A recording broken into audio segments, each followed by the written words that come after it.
Hi everybody, welcome back to Book Talk with Notion Press. Here I have Mr. Larkins, Dsouza. Author of. Tools to study the Bible. So, how is it visiting the world's largest book fair? Oh, it's amazing. There's so many people, lively Right. people, and Notion Press was kind enough to invite us. So it Right. was very much. I enjoyed it. Bought a lot of books. Right. Saw other authors as well. So great. What is something about your book that stands out in its genre or theme?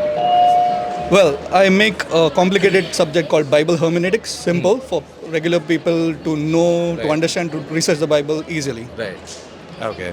Writing can be full of ups and downs, So, what are some of the biggest challenges you faced writing this book? Well, the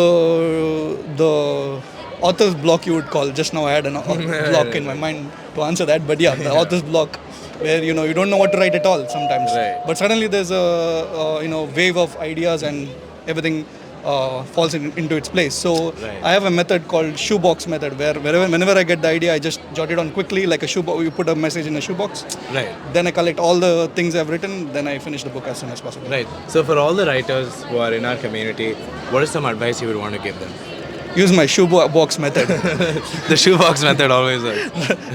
Write whenever you get the inspiration, even if you're in the toilet, write it. Right. And one day you can just compile it and finish the book as I fast think the as next book should be about the shoebox method. Oh, that's good. That's good. For sure, Right. probably. For sure. All right. Thank you so much for sharing your experience with us. Have a good book fair, sir.